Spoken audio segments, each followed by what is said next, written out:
The moment I discovered Mark's betrayal, my world shattered.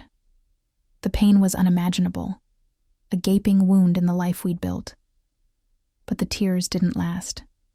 They dried, leaving behind a cold, hard resolve. I wouldn't just walk away. I would make him pay.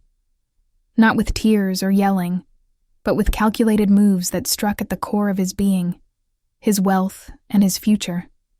This is the story of how I delivered a revenge so complete, so financially devastating, it felt utterly vile and absolutely necessary. The actual discovery was a cliché, almost insultingly so. A misplaced phone, a lock screen that didn't engage fast enough, and a banner notification from a contact saved innocently as J-work. Except the message wasn't about Q3 projections or the upcoming conference call. It was a string of emojis, a heart, a kissy face, and something that looked suspiciously like an eggplant, followed by, "Can't wait for Friday. My place?" My hands trembled so violently I nearly dropped Mark's phone. We were sitting side by side, on the sofa, supposedly enjoying a rare, quiet evening after dinner. The television was a low murmur in the background. His phone had buzzed on the coffee table. He'd reached for it, but I was closer, and without thinking, picked it up for him. That's when the notification popped up. My breath hitched. I looked at Mark. He was scrolling through something else on his tablet, oblivious. "Mark," I said, my voice barely a whisper.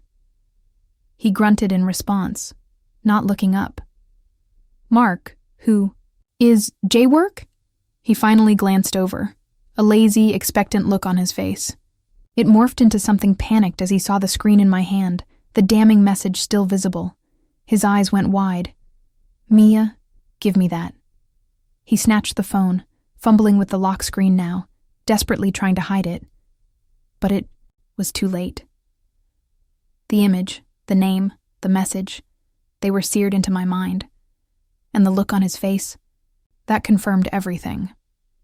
The next few hours were a blur of shouting, denial, pathetic excuses, and finally, a grudging, shame-faced confession. Her name was Jessica. She was, of course, younger. She worked in a different department at his company, a recent hire. It had been going on for 3 months. 3 months of lies, stolen nights, hushed phone calls I'd dismissed as work, late nights at the office I'd believed implicitly. 3 months where I had been living a comfortable, happy lie while he was building a new reality behind my back. The house we had built together over 15 years suddenly felt alien. The furniture we had picked out, the photos on the walls, the kitchen where I cooked his favorite meals, they all mocked me. Each object was a silent witness to a life built on a foundation of deceit. Mark's apologies were like ash in my mouth. His tears, when they came, seemed more about being caught in the potential fallout than genuine remorse for hurting me. He begged. Oh, how he begged. He promised to end it, to go to counseling, to do whatever it took. He invoked our history, our shared dreams, our life. But all I could see was the image of that message, the thought of him with her, the cold, hard truth of his betrayal. The man I thought I knew, the man I loved and trusted implicitly, didn't exist. He was a character Mark had played flawlessly for years. That first night, I slept in the guest room. Sleep didn't come. I lay there, the betrayal of physical weight on my chest, suffocating me. Tears streamed down my face until the pillow was damp. My heart ached with a pain so profound, I wondered if it would ever beat normally again. The pain lasted for days. I went through the motions, but I was a ghost in my own life. Mark hovered, trying to be contrite, trying to fix what was irrevocably broken. His presence was like sandpaper on a fresh wound. I couldn't stand to look at him, to be in the same room. The air crackled with unspoken accusations and his palpable guilt. Then, something shifted. The searing pain began to cool, hardening, into something colder, sharper. Anger. Not just the hot, volatile kind that makes you want to smash things, but a deep, simmering rage that demanded retribution. Why should I be the only one left to pick up the pieces of a life he had so carelessly shattered? Why should he get to walk away from the wreckage relatively unscathed, free to pursue his new life while mine lay in ruins? He wanted a divorce, of course, now that he'd been caught. He talked about an amicable split, dividing things fairly, moving on. Fairly? His definition of fair involved me getting half of what we had built together, while he kept his lucrative career, his reputation, he hoped, and his freedom, presumably to continue seeing Jessica without the inconvenience of a wife. It hit me then. The ultimate revenge wasn't about yelling louder, breaking his favorite golf clubs, or exposing him on social media, though the thought was tempting, fleetingly. It was about hitting him where it would hurt him the most, the place he held most dear, the foundation of his arrogance and sense of security, his money and his professional standing. Mark wasn't just wealthy. He was obsessed with wealth. His identity was wrapped up in his success, his position at the tech company, the value of his stock options, the size of his investment portfolio. He believed these things made him untouchable, powerful. Taking those away, or at least significantly diminishing them, that would be a revenge he couldn't easily recover from. That would be the ultimate consequence. My sadness began to recede, replaced by a chilling sense of purpose. I stopped crying. I stopped raging outwardly. I became quiet, observant. Mark seemed to take this as acceptance, perhaps even forgiveness. He mistook my silence for weakness. That was his first mistake. I started doing my homework. For 15 years, I had been the supportive wife, the one who listened patiently while he talked about work, the one who managed our household finances, paid the bills, and signed documents without always reading the fine print, another mistake I wouldn't make again. But I had listened. I had absorbed more than he realized about his business, his investments, his financial habits, and crucially, his vulnerabilities. I knew about the complex structure of his compensation, the stock options tied to performance, milestones, the significant bonuses reliant on the company's quarterly results. I knew about a risky side investment he had made with a substantial amount of money a few years ago, something he hadn't talked much about lately. I knew he had a tendency to cut corners on paperwork when he thought no one was looking, especially if it saved him a few bucks or a bit of hassle. These weren't major criminal acts, but in the context of a messy divorce and rigorous financial discovery, they could be leverage.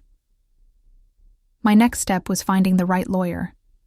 I didn't want someone who would push for a quick, clean settlement. I wanted someone who was aggressive, meticulous, and understood that this wasn't just about dividing assets. It was about justice, my justice. I asked for recommendations, quietly, at first, reaching out to a few professional women I knew who had gone through tough divorces. One name came up repeatedly with hushed reverence: Ms. Evelyn Peterson. She was described as formidable, relentless, and having a near supernatural ability to uncover hidden assets and exploit weaknesses. I made an appointment. Her office was sleek, modern, with an air of quiet power. Ms. Peterson herself was impeccably dressed, sharp-eyed, and had a no-nonsense demeanor that immediately put me at ease. I laid it all out for her. The discovery, the betrayal, Mark's attitude, and my desire. Not just for a fair settlement, but for him to face real consequences. I admitted that part of this was about revenge. Ms. Peterson listened patiently, her expression unreadable. When I finished, she leaned back in her chair. "Mia," she said, her voice calm but firm. "My job is to ensure you receive everything you are legally entitled to, and in a case like this, potentially more, depending on what we uncover. We will pursue every asset, every income stream, and explore every piece of leverage we can find. If your ex-husband's poor choices have created vulnerabilities, we will exploit them within the bounds of the law. We don't call it revenge in court, She paused, a hint of a smile touching her lips. "But the result can feel remarkably similar." I knew I had found my advocate. We discussed strategy. She explained the process: filing, financial discovery, depositions, potential mediation, and ultimately, if needed, trial. She stressed the importance of gathering every single financial document I could find: bank statements, tax returns, investment records, even Mark's work-related emails and calendars if I had access. For the next few weeks, I lived a double life. To Mark, I was distant, hurt, but seemingly resigned to a standard divorce. He still seemed to think we could keep things civil. He even suggested we use a mediator he knew, someone who favored quick, low-conflict resolutions. I demurred, saying, I preferred to have my own representation look things over. He agreed, unsuspecting. Meanwhile, I was a financial spy in my own home. I discreetly copied documents, downloaded electronic statements, photographed files. I used the access I had. As his wife, to gather information Mark probably thought was safe or irrelevant. I focused on his company financials, the ones he'd casually left open on his laptop. His investment portfolio statements. He was paperless, but I knew the login for the shared account. And records related to that side investment he'd made. I compiled everything and passed it all to Ms. Peterson and her team. What they found was even better than I'd hoped. Mark's company, while successful, had some internal issues he hadn't disclosed publicly. More importantly, his personal finances were more leveraged than I knew. That side investment? It was in a risky startup, and it was underperforming significantly, but he was pouring more money into it, convinced it would turn around. He was using joint funds for this without my explicit, informed consent. Furthermore, Ms. Peterson's forensic accountants found discrepancies in his reported income from a few years back. Minor, perhaps, but enough to raise red flags during discovery. Armed with this, Ms. Peterson filed the divorce papers. Mark was blindsided by the aggressiveness of the filing and the detailed requests for financial documentation. He had expected a simple asset split based on easily accessible records. He wasn't prepared for the deep dive Ms. Peterson initiated. His initial lawyer was clearly not used to this level of scrutiny. They pushed back, claiming the requests were overly broad and harassing. Ms. Peterson didn't budge. She cited specific state laws regarding marital assets and income, demanding full transparency, especially given the discrepancies and the questionable use of joint funds in the side investment. The discovery phase was brutal. Mark was forced to produce mountains of documents. His deposition was even worse from his perspective. Ms. Peterson grilled him for hours. She didn't just ask about his affair, though she made sure that was on the record. She focused relentlessly on his finances, his business practices, his investments, and the discrepancies. She used my knowledge, phrased as questions stemming from financial documents, to expose his less than transparent dealings. Mr. Miller. Ms. Peterson's voice was smooth, deadly calm. On Exhibit B, page 47, we see a transfer of $150,000 from the joint investment account on March 12th of last year. Can you explain the purpose of this transfer? Mark shifted in his seat. Yes, that was an investment. An investment in what, precisely? A company, a startup. The one detailed in Exhibit G, the company Innovate Solutions? Yes. And you used funds from a joint marital account for this investment. Is that correct? Yes. It was an opportunity. Did you discuss this specific investment, including the associated risks and the amount of marital funds being used, with Mia before making this transfer? Mark hesitated. He knew the answer. We'd had a vague conversation about investing in a friend's company, but I hadn't agreed to that amount, nor had I been given details on the risks. We discussed investments generally. Mr. Miller, did you obtain Mia's explicit, informed consent to invest $150,000 of joint marital funds into a high-risk startup? His face was a mask of discomfort. I don't recall the exact conversation.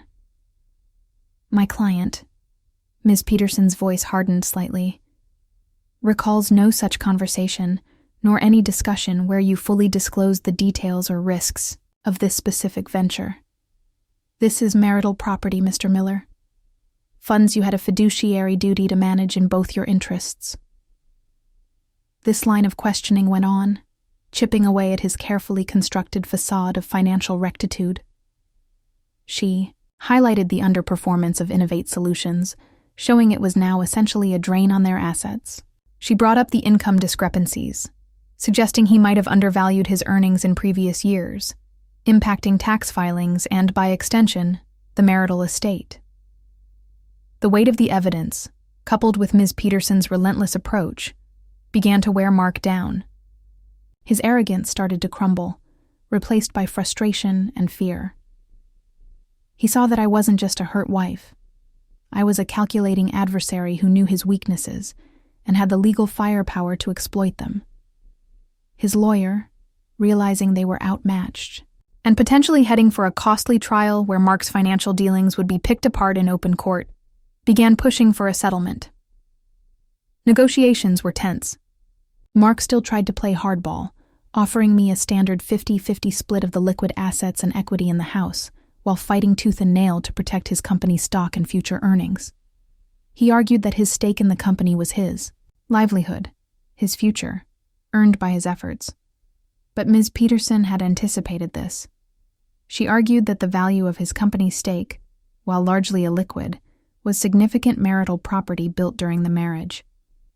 She also introduced the evidence of the misappropriated joint funds for the failed investment and the income discrepancies, using them as leverage. Mr. Miller used $150,000 of joint funds without consent on a speculative failing investment, Ms. Peterson stated during a settlement conference. That amount should be accounted for. Furthermore, the evidence suggests he has not been fully transparent about his past or current income, which impacts the valuation of the marital estate and his future earning potential, which is subject to equitable distribution. She presented a settlement proposal that was far from 50-50 in Mark's favor. It demanded a larger share of the liquid assets for me, reimbursement for the lost investment funds from his separate property, or his share of the marital property, and a significant portion of his future earnings from the company for a set, framed as a form of alimony and asset division considering the full scope of the marital estate and his conduct. Mark was furious. He ranted about how unfair it was, how I was trying to ruin him. His lawyer advised him that going to trial was risky. My evidence regarding the investment and the potential income issues, coupled with the undeniable fact of his infidelity, which, while not directly impacting asset division in our state, certainly didn't endear him to a potential judge, meant he could very well end up with a worse outcome. The prospect of his financial history being laid bare in court was also a powerful deterrent. He looked at me across the negotiation table. His eyes were no longer arrogant. They held a flicker of fear, and perhaps, finally, a dawning realization of the magnitude of the consequences he was facing. He had expected a clean break, a financial inconvenience, perhaps. He had not expected this systematic dismantling of his financial world. After weeks of back and forth, the pressure became too much for him. He couldn't afford the risk of trial, both financially and in terms of exposing more of his less than pristine dealings. His will broke. The final settlement was signed 3 months later. It wasn't everything Ms. Peterson had initially proposed. Compromise is inherent in settlement, but it was devastating for Mark. I received the house, free and clear of the mortgage, which we had significant equity in, around $850,000. I received the majority of the liquid investment portfolio, around $400,000. Mark was held solely responsible for the failed Innovate Solutions investment, essentially meaning he lost the $150,000 he had put into it from our joint funds, plus whatever additional money he'd sunk into it, from his share of the remaining assets. The biggest hit for him, and the core of my ultimate revenge, was the agreement regarding his company's stake and future earnings. Instead of a clean break, the settlement included a provision that awarded me a substantial percentage of his income, and any stock options he cashed out for the next 5 years. This wasn't standard alimony. It was structured as part of the property division, acknowledging the value built during the marriage and compensating me for assets that couldn't be divided immediately. The exact percentage and structure were complex, tied to his company's performance and his salary, but the effect was simple. A significant portion of the wealth he generated over the next half-decade would come directly to me. His golden handcuffs were now my golden handcuffs, redirecting his future success into my bank account. When the final papers were signed, I felt a wave of exhaustion, followed by something quieter than triumph, but deeper. A sense of balance, restored. He had taken my peace, my trust, and years of my life built on a lie. In return, I had taken a significant chunk of his future financial security, the very thing he valued most. I walked out of the lawyer's office that day, not feeling victorious in a celebratory way, but rather resolute. I had faced the worst thing my marriage could throw at me, and I hadn't just survived. I had fought back, intelligently and effectively. I later heard through the grapevine that the financial hit had been severe for Mark. He had to cut back significantly on his lifestyle. The pressure of the settlement payments, coupled with the underperforming side investment, made his financial situation precarious. He couldn't afford the luxury cars anymore, had to sell a boat he loved, and scaled back significantly on entertaining clients and colleagues, impacting his networking. Jessica reportedly didn't stick around for the diminished version of Mark. The money, it turned out, was part of his appeal. My revenge wasn't about making him miserable for a day or a week. It was about imposing a consequence that would affect his life, his choices, and his sense of self for years to come. Every direct deposit from his company into my account was a reminder. Every financial decision he had to make based on the reduced income was a consequence. It wasn't instantaneous bliss. Healing is a long process, and the emotional scars of betrayal don't just vanish. But the weight was lifted. I had stood up for myself. I had refused to be a victim. I had used my pain and my knowledge to strategically dismantle the power structure he had built and abused. My focus shifted from revenge to rebuilding. I had the financial security to start fresh. I took some time for myself, reconnected with friends, explored new interests. The house felt like mine again, no longer tainted by his presence. Sometimes, I would see Mark from a distance at events we both used to attend. He looked older, more stressed. The easy confidence he once had was gone, replaced by a guarded, almost bitter expression. He avoided my gaze. And in those moments, a quiet satisfaction settled within me. Not happiness, not glee, but a profound sense of justice served. He had made a choice that blew up our lives, expecting to escape with minimal damage. But I hadn't allowed it. I had learned the rules of his game, the one played with numbers, assets, and legal leverage, and I had played it better. Mia Miller wasn't just the woman Mark cheated on.